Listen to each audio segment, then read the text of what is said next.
Essa é a live com o Dr. Guilherme Abreu sobre problemas no joelho, sobre cirurgia no joelho. E é uma live que a gente vai começando. A primeira pessoa que entrou na sala é a Marilu, como tinha prometido. Várias outras pessoas entrando. E essa live é muito bacana, em que eu vou conversar com um ótimo amigo meu, um amigo do estudo, um amigo que eu encontrei nessa carreira ortopédica, e eu vou ver se ele já aceita o meu convite. Lembrando que isso tudo vai ficar gravado no canal da Artrose. Vamos ver se ele aceita o convite e já vai entrando. Ó, a Cris entrou aí, o Hernani. Professor Guilherme! E Boa aí? noite, André, tudo bem? Tudo bom? Boa noite, seja Beleza. bem-vindo. Tá me escutando bem aí? Escutando bem, acho que todo mundo está escutando. Prometeram um temporal agora para a hora da nossa live. É mesmo? Caiu? Não, Ocorreu? mas prometeram temporal, mas não veio ainda, né? Então, vamos seguindo com a nossa programação. Quero te agradecer o convite, né? Por ter prontamente aceitado para falar sobre o joelho, né? Que é a sua especialidade. Eu que agradeço. Eu vou te apresentar o Guilherme, vocês veem, é um cirurgião jovem e ele é professor da Universidade Federal de Minas Gerais. Ele é professor adjunto, né? Tem doutorado e faz parte da diretoria da Sociedade Brasileira de Cirurgia do Joelho. Eu conheci o doutor Guilherme, meu amigo, num curso que nós fizemos nos Estados Unidos sobre prótese unicompartimental, que é um dos interesses aí que nós repartimos, né, Guilherme? Exato, é. Foi um curso, né, eu acho que há uns 2 anos atrás, talvez? Eu acho que um 3 anos? pouquinho mais, talvez 2,5, 3, né? É, sim, verdade. E aí a gente, enfim, partilha esse interesse e a gente até acabou por fazer um estudo junto, né? Um estudo que a gente vai falar mais adiante, que a gente ainda vai publicar, né? Quem sabe esse ano ainda, né? De pandemia ou no Eu próximo, espero, né? eu espero esse ano ainda, se tudo der certo É, esse ano. é verdade. Bom, então assim, a gente já vai. A gente recebeu várias perguntas, né, Guilherme? Então, a ideia é que a gente vai falar de cirurgia de joelho, né? Mas não só sobre a cirurgia, a gente vai falar sobre o tratamento conservador, sobre as alterações mais comuns, né? E, enfim, muita gente preocupada com a tal da condromalácia patelar. Por isso eu até falei para o pessoal aí que quem tem condromalácia que é bom assistir, né? Que a gente vai falar sobre isso também. Em geral, são pacientes, né? Até mulheres jovens que têm dor anterior no joelho, às vezes tem rangido, né? Tem dor para subir e descer escada, levantar da posição sentada. Mas eu vou perguntar para o especialista, né? Ninguém está aqui para me ver, está todo mundo para ver o Guilherme. E fala para nós o que é a tal da condromalácia patelar aí, Guilherme.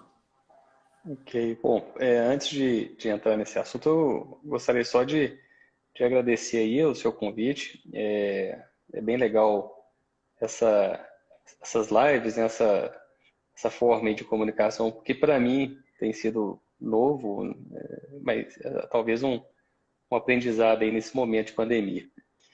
Bom, esse termo condromalácia, ele é um termo que ele reúne vários conceitos que são confusos, né, não só para a parte médica, mas e principalmente para os pacientes. Os pacientes eles ficam muito confusos, às vezes sem saber o que é, acabam procurando na internet e vendo várias situações que acabam até prejudicando o entendimento e gerando uma certa angústia.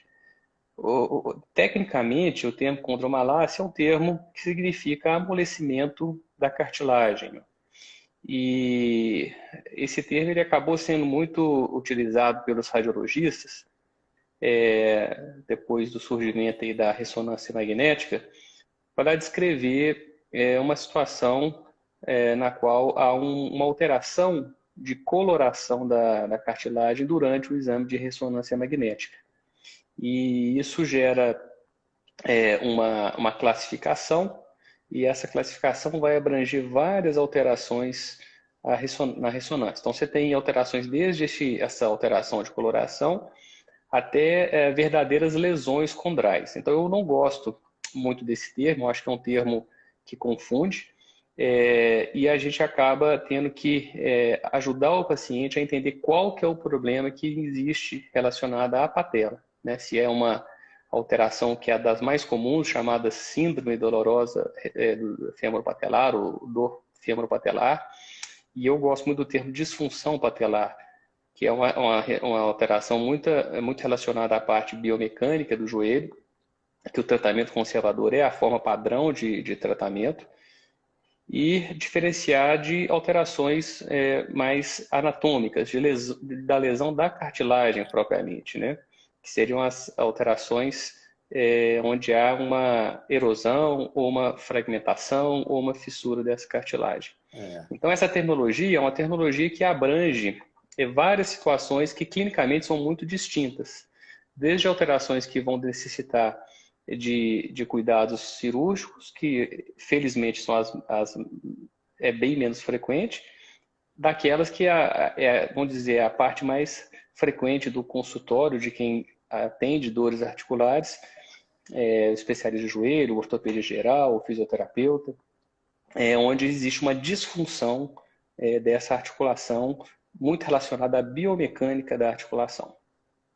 Eu acho que é importante isso que tu está colocando, porque o paciente vem com dor na frente do joelho, às vezes cronificada, às vezes por muitos anos, e a pessoa, tá, mas o que é que eu tenho? Qual é o nome daquilo que eu tenho? Por isso que veio a história da condromalácia, que eu acho que já é um termo da ressonância, como tu disseste, mas é muito associado. Às vezes tem pacientes que têm dor e os exames são próximos de normais, ou até normais, né?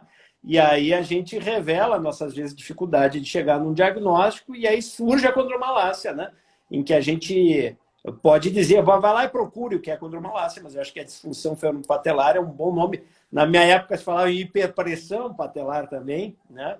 Que é difícil demonstrar esse aumento de pressão, mas enfim, né? É um termo também consagrado da época, né? E que justificou muita cirurgia, né? Vários indicavam cirurgias baseadas nessa hiperpressão, né? Então, essa disfunção femoropatelar, né? Lembrando assim, pessoal, que a rótula, que é esse osso solto que tem na frente do joelho, se chama patela também, que quando você dobra ele encaixa e fica firme, é disso que a gente está falando. É a disfunção da patela, dessa rótula encaixando no fêmur, né? E aí tem uma série de investigações que a gente vai fazer, e eu vou deixar o Guilherme falar, se é verdade que essa condromalácia, isso dá mais em mulher. Como é que é? Essa disfunção fêmur-patelar, ela é a causa talvez mais frequente de dor no joelho, principalmente na população mais jovem. Existe uma frequência, talvez um pouco maior nas mulheres, porque a mulher ela tem algumas alterações anatômicas que podem favorecer o surgimento dessa dor, né? Então, desde alterações musculares relacionadas ao quadril, ao alinhamento do joelho propriamente dito, e a forma com que a patela se encaixa no encaixe do joelho, né? Na região ali da frente do joelho. Como é que é essa dor? Como é que ela se apresenta para o paciente que tem essa disfunção femoropatelar? Ela é uma dor relacionada ao movimento, às atividades as atividades do dia a dia. É uma dor que se localiza geralmente à frente do joelho, na região da frente, e é uma dor que geralmente vai se manifestar quando o paciente ele fica muito tempo assentado, trabalhando ou fazendo alguma atividade. Antigamente essa dor era chamada de dor do cinema, né, André? É Exatamente porque verdade. as pessoas tinham um costume, eu acho que ainda tem, né, de frequentar o cinema, e depois de algum tempo assistindo um filme, essa dor acabava se manifestando. É verdade. E para ir, às vezes, Então, viagens, né? A pessoa vai viajar, e aí tem uma viagem longa, tem que esticar o joelho, que dói, né? São coisas correlatas, né? Que a gente se lembra. exatamente. Então tem esse epônimo aí que é descrito aí nos livros. E uma dor também que se associa a atividades esportivas, a atividades no dia a dia, como descer escadas, subir escadas. e é uma dor que pode limitar o paciente em maior ou menor grau. Assim, condromalácia, é uma pergunta, né? Já é artrose ou é uma fase anterior? Bom, se a gente considerar que a condromalácia ela é essa disfunção, né, por conceito, e na maioria das vezes vai ser essa disfunção relacionada à biomecânica da patela, ela é frequentemente não associada à artrose, né? Ela é um problema benigno, é um problema que raramente vai necessitar de cirurgia, eu diria que 99,9% o tratamento vai ser corrigir esses fatores biomecânicos, melhorar a musculatura, melhorar o alongamento. E então essa associação entre disfunção patelar e artrose é praticamente improvável. Então aí o pessoal que está apavorado, que recebeu esse diagnóstico, é importante lembrar que a evolução costuma ser benigna, né? As pessoas costumam evoluir bem ao longo dos anos. E essa alteração na ressonância, esse amolecimento da cartilagem, que quer dizer condromalácia, não quer dizer que vai virar artrose. Às vezes pode.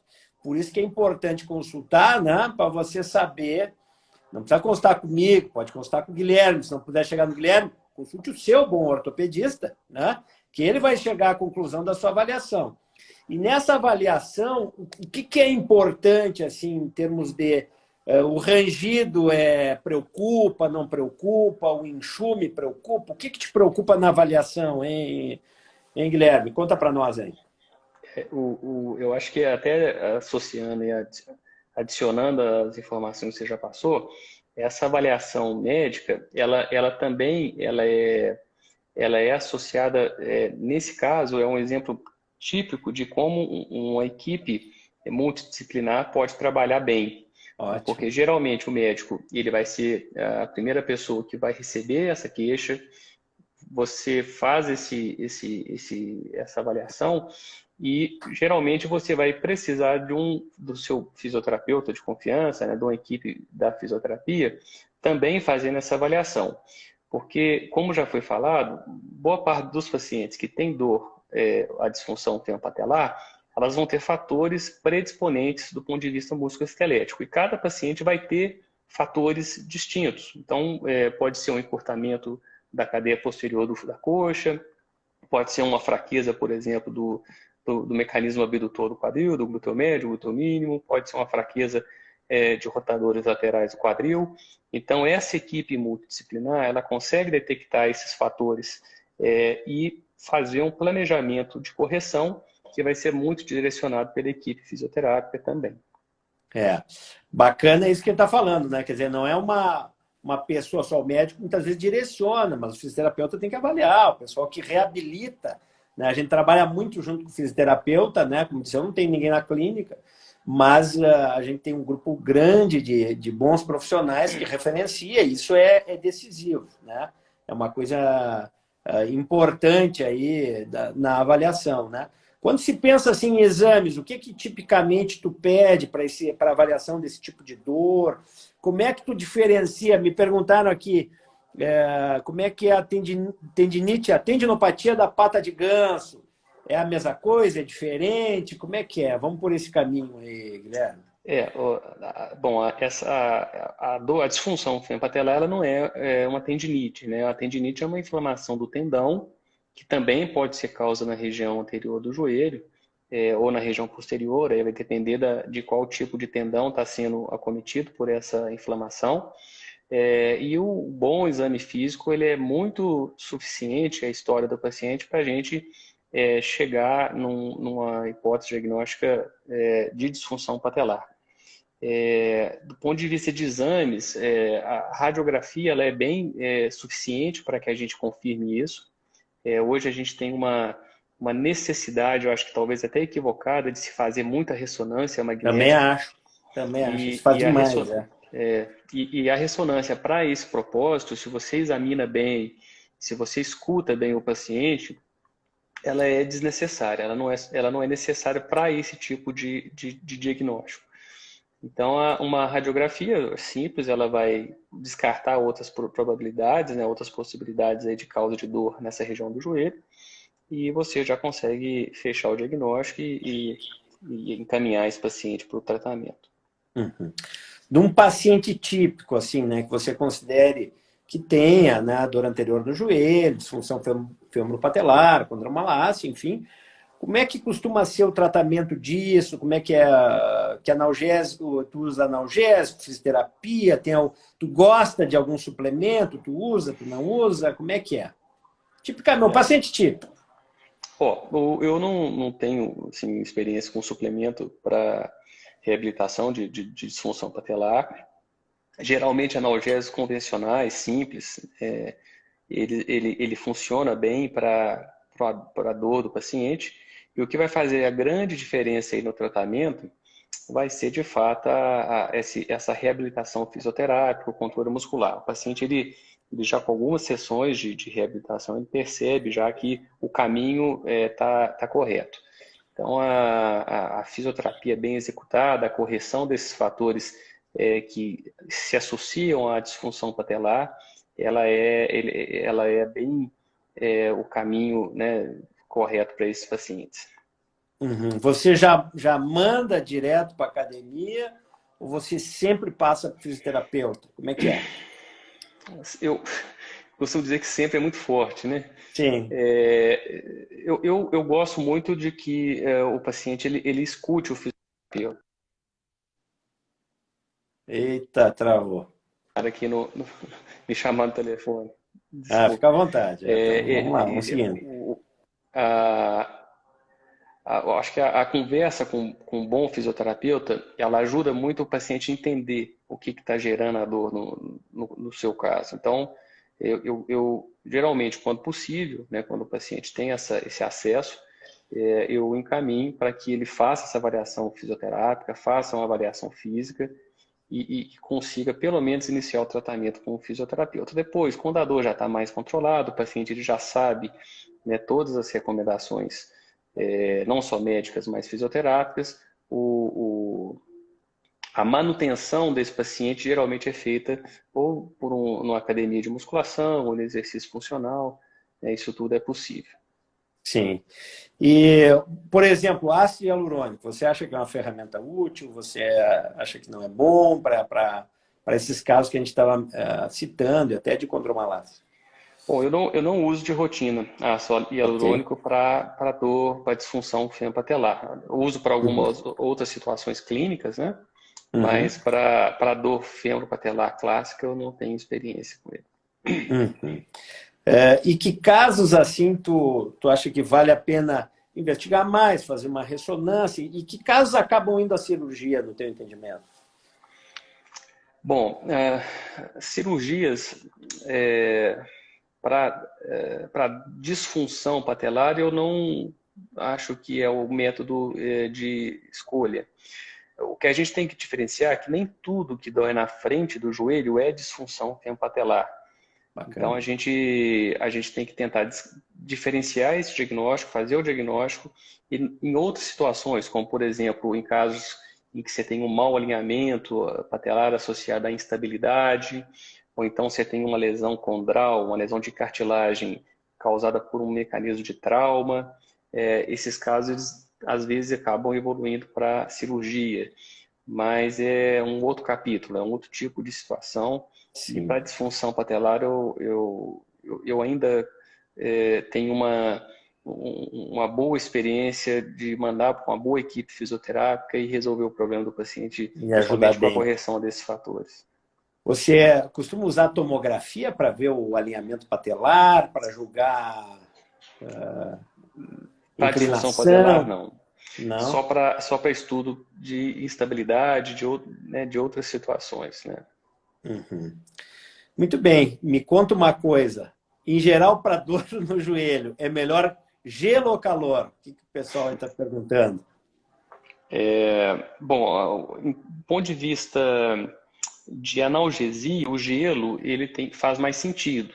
Ele Aham. consegue, por meio de controle de terminações nervosas sensitivas, ele consegue melhorar, ele tem um potencial analgésico melhor, ele tem um potencial também de melhorar inchaços, aumentos de volume, embora não é muito comum nesse tipo de situação que a gente está conversando.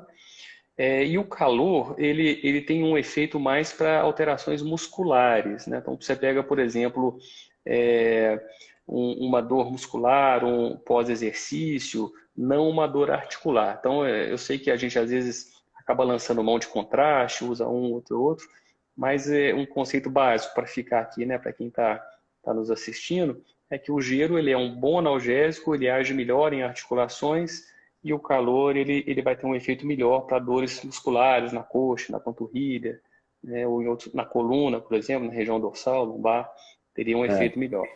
A minha impressão é exatamente essa, né? Na articulação mesmo, quando está inchado, tem sinal inflamatório, é melhor o gelo para isso, né? E na musculatura, para relaxar a musculatura, você usa, né, o calor local e tudo mais.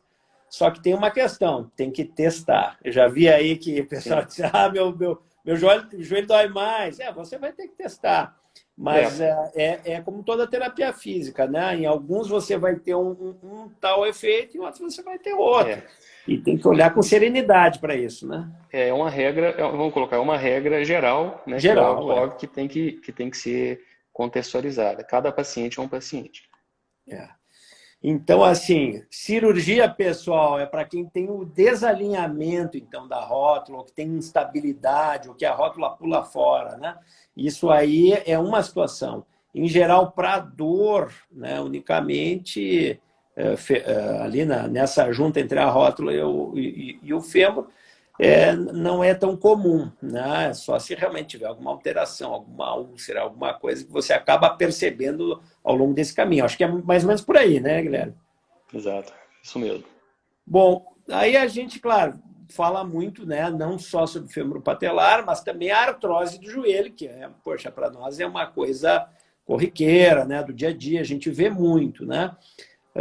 Quem são as pessoas que costumam ter artrose? Quais são os fatores assim de predisposição geral? O que tu me conta? A artrose, ela é o termo né, médico, técnico, que significa que a articulação está degenerada ou desgastada. Existe artrose, ela pode acontecer em qualquer articulação do corpo. O desgaste, geralmente, ele é mais frequente em articulações que recebem mais carga. Então, a gente vai observar muito mais artrose na articulação do quadril, joelhos e tornozelos, né? A coluna também é uma região que tem uma frequência alta de artrose.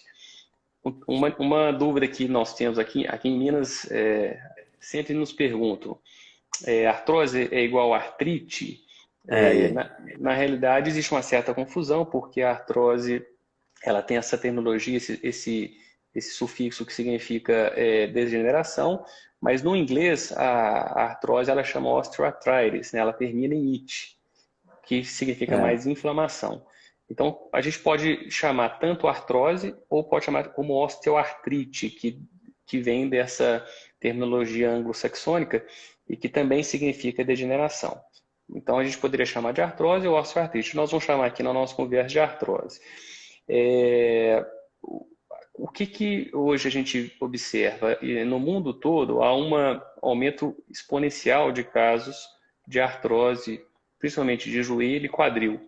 E tem duas explicações gerais. A primeira é porque as pessoas estão vivendo mais, né? Os cardiologistas estão tratando bem do coração, as pessoas estão sabendo envelhecer com mais saúde. Então, as pessoas elas atingem uma faixa etária que há 40, 50 anos atrás a gente não atingia. E ao envelhecer, a gente aumenta a chance das articulações se desgastarem pelo uso.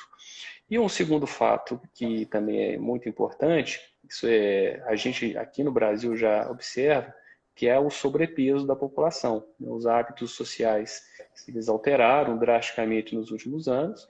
Isso gerou um aumento expressivo no número de pessoas com sobrepeso ou obesidade, que também vão aumentar a sobrecarga nas articulações. Talvez uma terceira causa importante, seria aquela chamada osteoartrite ou artrose primária relacionada à questão genética. Então, é comum, às vezes, você ver pessoas que têm na família casos repetidos, né, de degenerações articulares. Então, essa também seria uma terceira causa frequente de artrose do joelho. A gente sabe também que tem marcadores genéticos para isso, mas não são coisas completamente disponíveis para o dia a dia, né? São coisas mais da investigação ainda, né, Guilherme? E até o formato do joelho, né? Às vezes o côndilo de um jeito, o côndilo de outro, famílias que têm de um jeito, famílias que têm de outro, mas a gente vê a predisposição, né, de certas famílias a terem isso, né? Não só pelo alinhamento ali do joelho, né, a cambota do genuvar, né, mas com outras predisposições também, né? E a obesidade, poxa, isso é aí é outra pandemia, né, que a gente vê bastante. E claro, tem a questão do peso, né, que serve para o quadril, que serve para o joelho, mas também tem nas mãos, né? Então talvez tenha alguma coisa escondida aí, né, que a gente não esteja vendo bem, né? Alguma coisa metabólica, o açúcar, talvez. Perfeito. Essa questão das mãos, geralmente, quando a gente vê pacientes que têm artrose de mãos associadas à artrose de joelho ou quadril, existe um componente geralmente hereditário, né, genético, que é transmitido de família para família, que é o que a gente chama de osteoartrite primária. Às vezes o processo ele não inicia no joelho. Às vezes a primeira articulação a ser acometida, ou articulações a serem acometidas, são as articulações das mãos. O paciente ele começa a apresentar dor e às vezes associado a uma queixa de endurecimento articular, principalmente quando acorda. Então isso é um fato que chama a atenção para esse tipo de situação relacionada à hereditariedade. E um quarto, lembrando aqui, André, que é importante, Sim. São as lesões decorrentes de traumas esportivos, né? Então tem pessoas que têm lesões na vida, né, durante a vida mais jovem e que lá na frente vão se manifestar como também uma artrose por um trauma que acaba machucando, por exemplo, o menisco, ou machucou um ligamento articular, ou a própria cartilagem. Depois de alguns anos, isso gera o surgimento desse tipo de situação. Me conta, então, tem relação à ruptura do ligamento cruzado, né? Acho que o pessoal já sabe mais ou menos, aquele ligamento interno do joelho que está na frente, cruzado anterior, que a pessoa torce no futebol muitas vezes, ou outra atividade esportiva, ou traumática. E tem relação isso com a artrose, com o desenvolvimento da artrose ou não, Guilherme? O ligamento, toda lesão interna do joelho, ou menisco, ou ligamento, ou cartilagem, ela pode predispor ao surgimento de artrose, né? Agora, existem detalhes que têm que ser colhidos na história do paciente, porque nem sempre o paciente que evolui com a lesão do ligamento, lá na frente ele vai evoluir com a lesão com artrose. Um detalhe que pode ser falado aqui, né, rapidamente, é o paciente que tem a lesão do ligamento e percebe constantemente o joelho instável. Aquele joelho que fica não... a dica.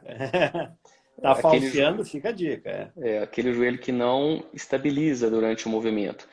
Essa situação de instabilidade recorrente, ela é associada estatisticamente à presença de artrose, mais do que o paciente que tem uma lesão e não a percebe, né, ao longo do tempo. Então, o pessoal que está com o joelho falseando aí, depois de uma lesão de cruzado, já sabe. Tem, pela própria lesão, mais risco, né? E a cirurgia do cruzado vai ajudar a estabilizar esse joelho. Não quer dizer que vai prevenir a artrose lá adiante, mas é uma coisa para, né, melhora da qualidade de vida, às vezes retomar teu esporte, mas o próprio dano, a lesão, predispõe, né, a essa instabilidade e depois até a própria artrose, né? Não sei se tu concorda com isso, Guilherme. Bom, me diz uma coisa, tá, e aí o paciente tem artrose, né, e a gente vai debater o tratamento conservador e depois até já estão me questionando aqui, né, eu sou candidato a prótese total, isso a gente já vai chegar lá, mas eu queria saber como é que é o teu manejo. Primeiro, o que é que tu faz para o diagnóstico, se um raio-x chega para dizer que o paciente tem artrose, e depois, como é o tratamento assim, conservador desses pacientes, o que tu gosta, o que tu não gosta, como é que é? Bom, da mesma forma, geralmente o exame clínico, né, a conversa com o paciente, o exame, ele já nos sugere muito que o diagnóstico seja artrose. A radiografia, ela é também 95% das vezes suficiente para confirmar Decisiva, né? É decisiva. isso. E raramente, né, assim, poucos casos, às vezes a gente acaba lançando mão de outros exames, aí talvez a ressonância, em alguns casos, tenha algum tipo de benefício, mas seria a exceção à regra. A regra é que a radiografia ela funciona bem para fazer esse diagnóstico associado à história do paciente. E aí, assim, claro, começa, o paciente chega no diagnóstico de artrose, né? E como é que é o tratamento disso? Como é que é o tratamento conservador, né? Conservador quer dizer sem cirurgia aí, pessoal. Como é que é o começo? Assim, como é que tu encaminha o paciente? Que tipo de orientação tu dá? Né? Aqui me perguntaram, tenho dor da condromalácia ou da artrose, devo ou não devo fazer exercício? Como é que é a tua orientação assim, geral para o paciente que recebe o diagnóstico? Assim, bom, a gente tem várias recomendações que é, elas são frutos de vários e vários trabalhos que foram feitos e são feitos até hoje relacionados a esse tema. O tema da artrose é um tema que, por ter uma amplitude né, um grupo de pacientes grande que são acometidos por ela, então existem vários e vários grupos no mundo que a estudam. A gente poderia compilar aí talvez dois grandes grupos que são relacionados aí. A primeira, ao grupo da Academia Americana de Cirurgiões Ortopédicos e um outro relacionado aos reumatologistas, né? Então, Bacana. esses dois grupos, eles desenvolveram recomendações e essas recomendações são baseadas no que a literatura mostra de benéfico. Então, a primeira delas, ela é fácil e difícil. Eu falo que ela é muito fácil e também é muito difícil na prática, que seria a recomendação óbvia para o paciente controlar o peso. Né? Ó. Um Primeira dado, coisa, controlar o peso aí, pessoal, se tem artrose de joelho. eu vou explicar por que ela é fácil e por que ela é difícil.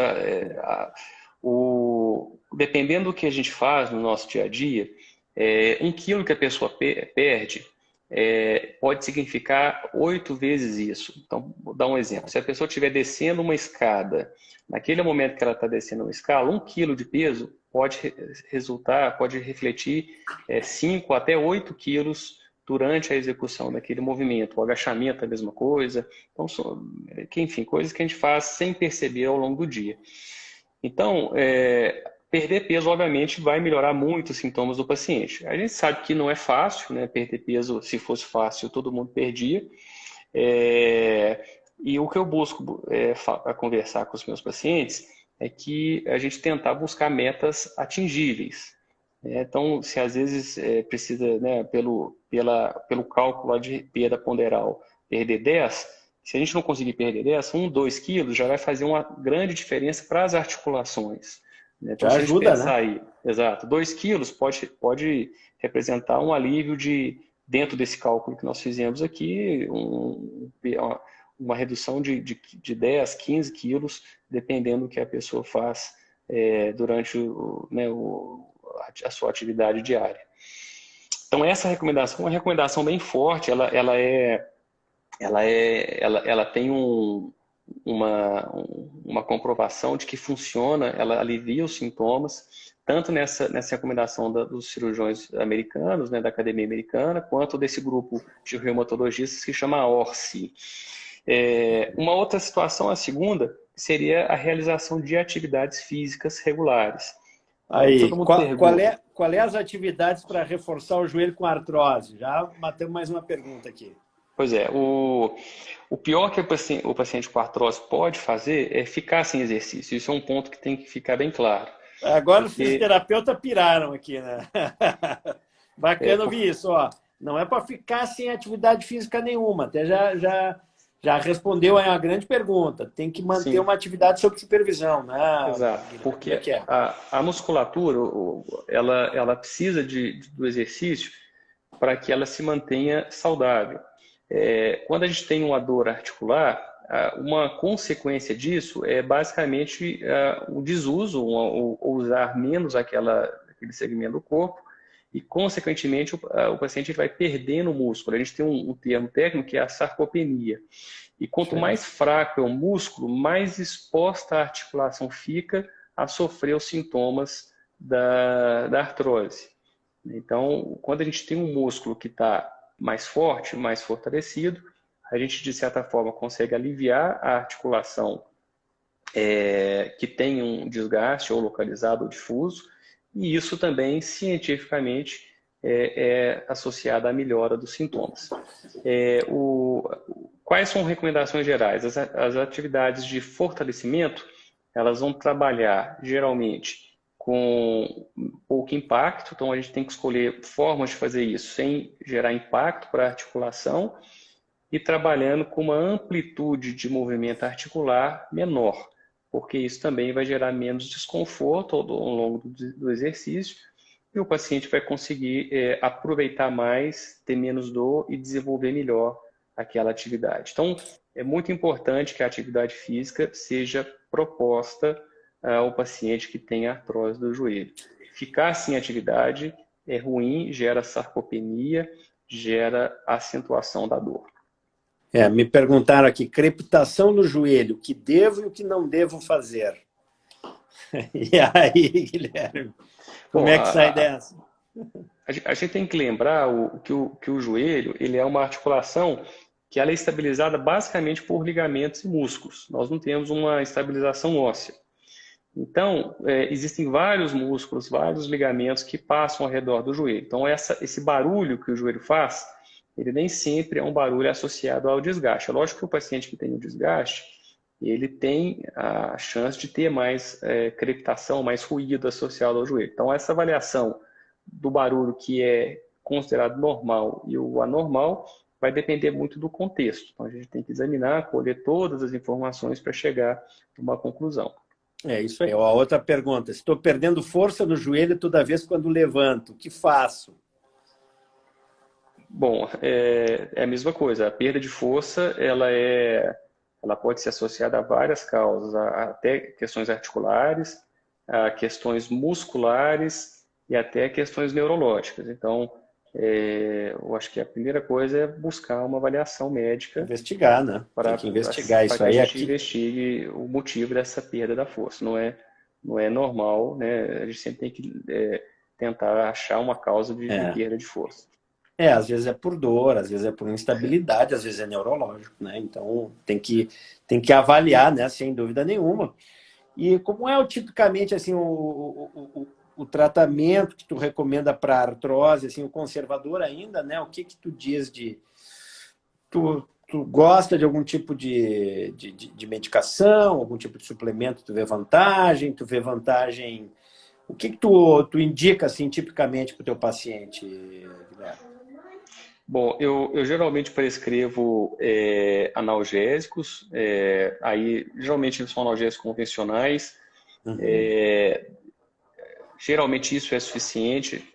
Aqui um detalhe, às vezes o anti-inflamatório ele pode ser bom, mas o anti-inflamatório ele é um medicamento, exato, ele é um medicamento que ele é relativamente perigoso, então ele tem que ser usado com muita parcimônia, com muita orientação, porque ele é um medicamento que é muito bom para dor. Todo paciente que tem artrose sabe que ele é bom para dor, mas ele tem efeitos colaterais que podem ser sérios. Um aqui que a gente pode citar é até a paralisação do rim, gerando a necessidade de hemodiálise. Então a gente tem que ter muito cuidado com eles. É um medicamento bom, mas tem que ser usado com critério e com prescrição médica. Às vezes as pessoas não sabem desse efeito nocivo, né, do anti-inflamatório sobre o rim. Eles vão descobrir muitos anos depois de terem usado muito, né, que o rim ele parou de funcionar pelo uso crônico, né, ou continuado ou sempre, né, do anti-inflamatório, né. Tu gosta, por exemplo, de ácido hialurônico? Tu usa na tua prática? Ácido hialurônico ele tem o aspecto do gel, né, pessoal, e que é usado dentro da articulação, né? Tu gosta, tu não gosta? Qual é a tua impressão? O ácido hialurônico é esse gel que o André falou, né, de aplicar dentro do joelho, é uma forma relativamente fácil de ser aplicada. Do ponto de vista de literatura, o efeito dele tem sido estudado ao longo do tempo. A gente hoje tem talvez uma evidência que a gente considera moderada, né, de benefício. A gente sabe que ele não tem efeitos colaterais importantes, e ele pode sim ter um efeito para pacientes que têm artrose.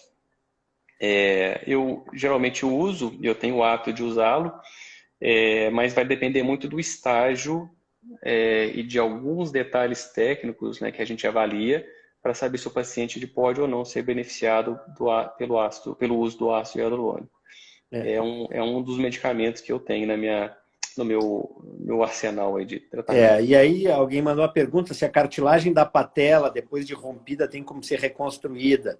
Se tem algum medicamento ou substância injetável, né, que aplicada no local substitua a cartilagem. Não vai substituir a cartilagem. Né? Se está falando do ácido hialurônico, é isso. Pode ter uma ação benéfica, mas não vai tornar a cartilagem nova. Né? Isso tem que ficar claro, até para a pessoa entender o que está fazendo. É para o controle da dor, controle do sintoma, né? Para dar esse tipo de melhoria. Né? E, assim, fora a cirurgia, tu gosta de mais alguma coisa? Radiofrequência? Tu acha que alguma coisa pode ajudar? Olha, eu não tenho, né, assim, experiência com radiofrequência. Ok. Geralmente eu tenho a gente sempre começa eu sempre explico isso para os pacientes que o tratamento da artrose é uma escada que a gente vai subindo de acordo com a necessidade. A gente vai sempre começando de recomendações que a gente busca as recomendações mais simples, né, que não tem uma invasibilidade terapêutica grande, e aí a gente vai subindo de acordo com a necessidade. E o último degrau, aqui eu já vi que alguém colocou aqui na nossa conversa, seria a artroplastia, ou a chamada prótese de joelho, que é uma cirurgia que já é feita há vários anos, que visa melhorar esse contato, né, da articulação com um revestimento novo, por meio de um revestimento metálico, buscando aí a mobilidade, ganhar uma qualidade melhor de mobilidade e alívio da dor que o paciente sente. Então, as modalidades cirúrgicas, elas vão ser sempre o último degrau dessa escada de tratamento. É verdade. O Guilherme já falou da prótese, né? E a gente tem outras, assim, artroscopia é uma cirurgia pouco invasiva, em que você faz 2 furinhos, um você usa uma câmera para olhar e outro para limpar dentro. Não é tão comum mais para artrose, né, Guilherme? Acho que já vários estudos mostraram que nem sempre melhora, né? A gente entende a intenção do cirurgião em melhorar, enfim, detritos que às vezes tem dentro, mas nem sempre melhora. Há casos muito especiais em que você pode indicar, quando tem que fazer uma limpeza da camada interna do joelho sinovial, mas aí casos de artrite reumatoide e tal, pode ajudar. Mas nem sempre. Não sei se tu concorda com essa perspectiva ou tu usa em artrose, artroscopia. Exatamente isso. Uhum. Bom, e aí, claro, daí, assim, me perguntar, mas tem outras cirurgias? Tem osteotomia, né? A osteotomia é uma cirurgia que a gente faz com placa, em que a gente muda o alinhamento do joelho para dar carga mais de um lado, né? Tu é fã da osteotomia? Tu gosta? Tu ainda faz bastante ou não mais tanto, Guilherme? Eu gosto, acho que é uma técnica que ajuda pacientes que têm artrose. Em situações também, né, a gente tem que analisar todo o contexto do paciente, toda a São história, casos bem estágio da específicos, doença. né? Exato. E é uma forma excelente de tratar também. E aí, claro, já estava falando da prótese, né? A prótese é um joelho novo, na verdade, como se fosse um recapeamento, né, do joelho. E aí a gente vai entrar em todo um novo universo, a gente vai falar sobre prótese agora. E, assim, que tipos tem de prótese? O que é uma prótese unicompartimental? O que é uma prótese total, né? Que a Marilúcia vem perguntando aqui, né? Se é para o caso dela, que ela tem, enfim, bastante dor. É difícil de avaliar por aqui, né, Marilúcia? Mas a gente vai falar de tipos diferentes de prótese e do nosso interesse nessa prótese, que é uma prótese de um lado só, que a gente chama de unicompartimental. Explica a diferença aí para nós, Guilherme, por favor. A artrose, ela pode ter um acometimento no joelho, que a gente pode considerá-lo ou um acometimento localizado, né? A gente divide o joelho em 3 grandes compartimentos. A gente tem um compartimento interno, chamado medial, que fica no meio aqui do joelho, o outro que seria um compartimento lateral ou externo, e o compartimento da frente, que a gente já falou quando a gente estava falando da patela. Nem sempre a artrose ela pega todos esses compartimentos.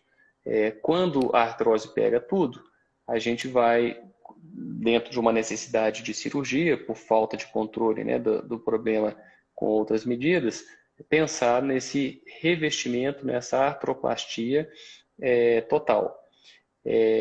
Quando a artrose ela é localizada em um grupo específico de pacientes que tem que ser muito bem avaliado, existem vários detalhes e critérios técnicos para essa indicação, a gente poderia lançar a mão de uma cirurgia menos invasiva, né, com um corte menor, com uma recuperação mais rápida, onde a gente vai revestir só a área acometida.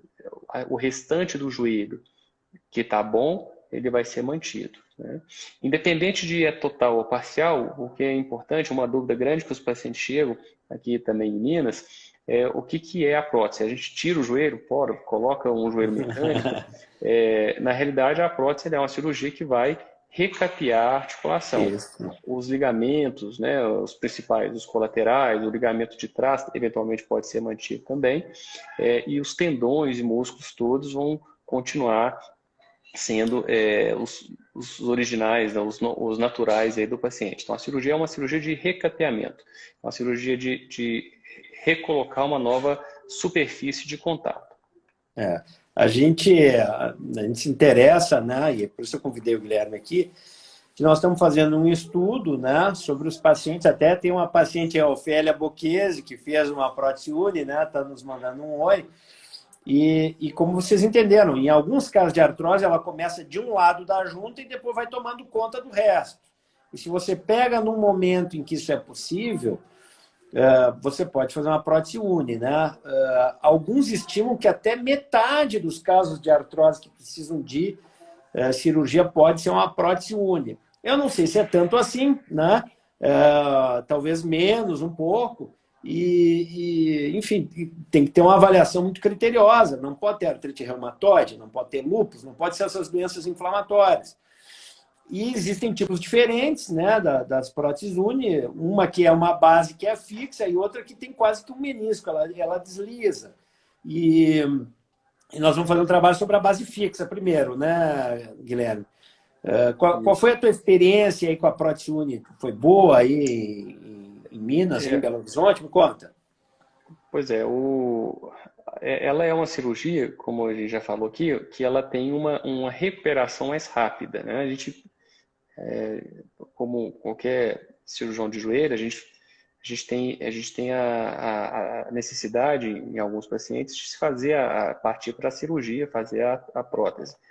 E dentro dessas essas duas opções, quando o paciente ele pode ser submetido a uma prótese parcial, a gente observa, e esse trabalho que está sendo escrito nesse momento, ele observou que os pacientes eles conseguem ter talvez uma recuperação mais rápida e uma percepção subjetiva de um joelho mais próximo do joelho normal.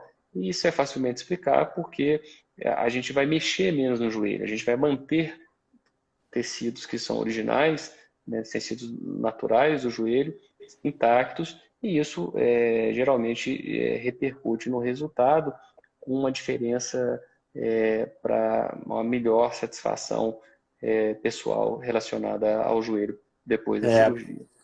Quando possível até, né, na maioria das vezes, o próprio ligamento cruzado fica íntegro, os dois, né?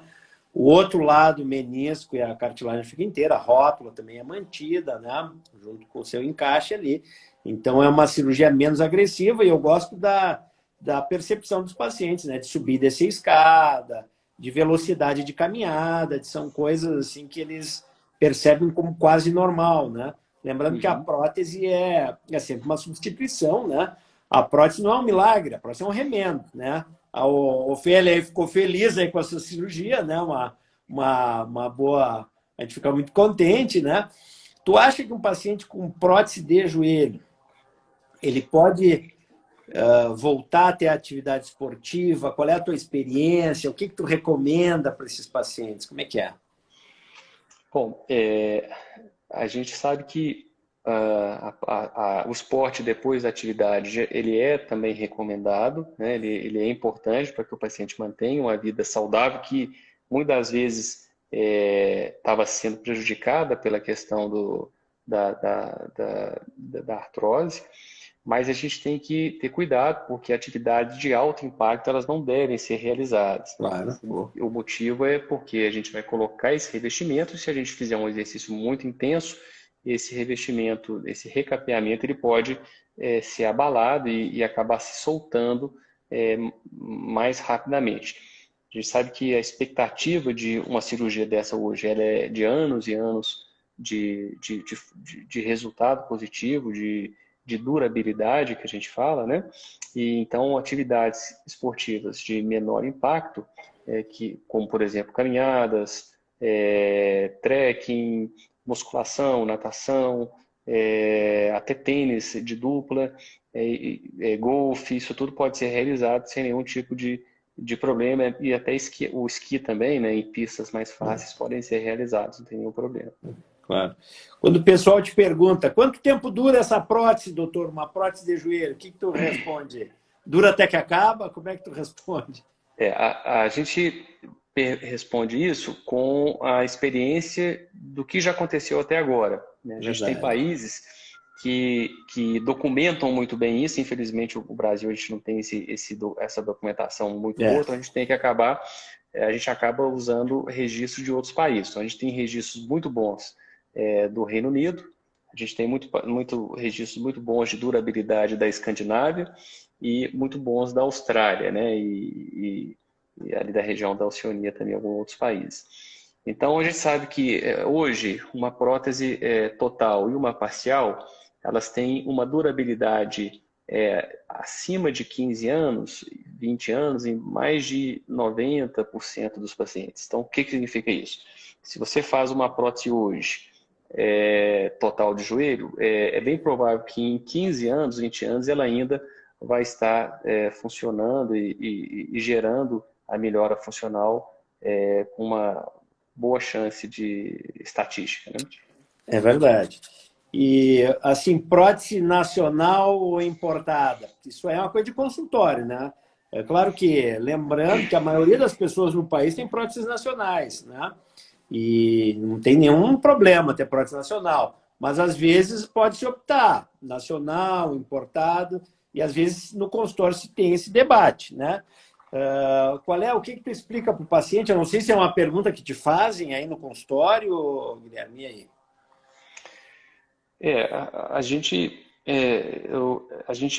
Possivelmente a gente não tem esse conhecimento de comparação. Como eu disse, essa análise de longo prazo, né, de banco, a gente chama isso de banco de registro de implantes. Isso ainda não existe no Brasil. A gente sabe que existe um movimento hoje atual que é balizado pelo Ministério da Saúde e com o apoio da Sociedade Brasileira de Ortopedia e Traumatologia e da nossa Sociedade de Joelho, a qual hoje eu sou diretor, para a gente tentar colocar isso em prática. Então, a gente não sabe qual que é a durabilidade clínica dos implantes nacionais, embora todos eles passem por testes biomecânicos que comprovam que biomecanicamente são implantes de qualidade. A gente só não sabe essa comparação exatamente porque a gente não tem esse dado estatístico. É verdade, eu acho que essa que é a dificuldade que eu tenho de comunicar para o paciente, né? Que, bom, quanto tempo vai durar? O fato é que eu não sei, porque se não foi testado, né? Das outras próteses, você pode recorrer aos registros aí que o Guilherme citou para para poder dizer, olha, essa prótese tem esse desempenho, dura tantos anos em tal lugar. Mas aqui no Brasil não, a gente até tentou, né, Guilherme, alinhar 500 casos de prótese para ver a duração e tudo, mas a gente conseguiu não juntar esse estudo, né? Eu quero lembrar só, e até quero comentar contigo, que a prótese de joelho é uma cirurgia grande e que tem que ser muito bem indicada. Por isso aqui a Marilúcia disse, olha, estou fazendo físio e vou fazer o máximo que der. Ótima conduta. Acho que você tem que pensar bem a hora de fazer a cirurgia, escolha um bom médico, né? Claro, na hora de fazer. E porque, assim, 15% das pessoas que fazem prótese de joelho, isso diz a literatura, né? Podem ainda ter dor depois, né? Como é que tu lida com esses casos? Tu comunica aos pacientes? Como é que é a tua opinião sobre isso, Guilherme? Bom, eu acho que você respondeu a minha pergunta, vai muito no que você disse aí, até relacionada a Maria Lúcia, sua paciente? Não, Está aqui ela ligando, está né? aqui conversando conosco. Tá. Ela é pelo seguinte, a gente sabe que tem pacientes que operam e às vezes acabam tendo algum grau de sintoma no pós-operatório. Felizmente, a minha experiência com essa situação, ela é talvez menor do que a literatura fala. E a explicação não é porque eu opero melhor ou que eu sou tecnicamente melhor. É porque, na realidade, o que acontece muitas vezes, as pessoas acabam indicando a prótese antes do momento. É, E aí gera uma falsa expectativa no paciente de melhora, e isso depois acaba repercutindo nessa queixa residual.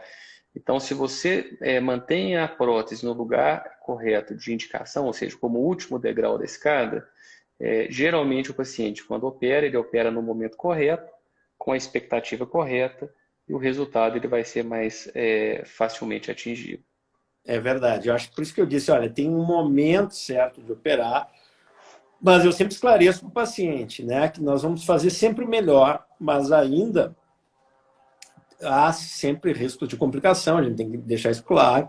E às vezes, realmente, tem paciente que ainda pode ter um pouco de dor, uma dor diferente, isso tem que ser muito esclarecido, tem que ser uma coisa conversada.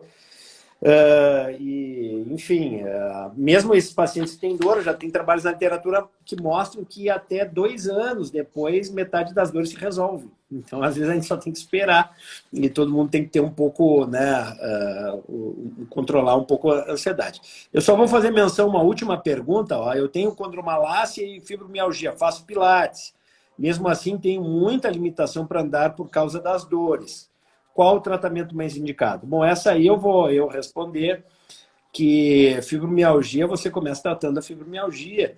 E isso não é um tratamento tão fácil, né? Você tem que ter um profissional que é muito dedicado, que queira procurar realmente se é só fibromialgia, se tem outros transtornos, outras dificuldades de saúde que está havendo, né? E tratar isso de uma forma conjunta e também tratar o joelho, né? E é essencial para a fibromialgia e para a condromalácia, isso que o doutor Guilherme disse, fisioterapia, exercício físico, né? Acho que é por aí, né, Guilherme? Perfeito. E só um dado meu né, assim, de consultório, é um dado que até para exemplificar isso, eu atendo hoje, eu acho que inúmeros, vários, acho que mais enfim, não sei nem quantos pacientes por semana que têm artrose. E desses, eu acho que muito menos da metade vão precisar de cirurgia, né? A Então, cirurgia, não. ela Cirurgia. vai ser muito ela vai ser por um percentual de pacientes em que a dor ela não passa, né? Porque a artrose ela é muito grave, ela evolui mais rápido, enfim. Então, a gente tem que investir muito nessa conscientização, nas modificações de fatores que possam ser modificados, se possível, a redução do peso, melhorar a musculatura, eventualmente o uso intermitente de medicamentos. É Isso isso aí. geralmente é suficiente para controlar. Quando está É, difícil, não está conseguindo, tem algum problema, a gente tem que conversar, buscar o seu médico, o seu ortopedista, é, explicar, retomar né, a conversa e, eventualmente, partir para a cirurgia é. bem conscientizado. Acho que todas as dúvidas principalmente nessa cirurgia de prótese, elas têm que ser retiradas antes da cirurgia, É para que a verdade. pessoa se sinta segura depois da cirurgia, que faça uma boa recuperação. Eu agradeço aqui o Guilherme, tá para cair a nossa live. Vai estar tudo no canal da Artrose. Muito obrigado, Guilherme. Até a próxima. Eu que te agradeço, André. Obrigado pelo convite. Agora só falta o convite físico para eu ir a Bento Gonçalves, hein? Vai vir logo. Acabou a pandemia, você vem aqui. É meu convidado. Muito obrigado de coração. Pessoal, fiquem bem.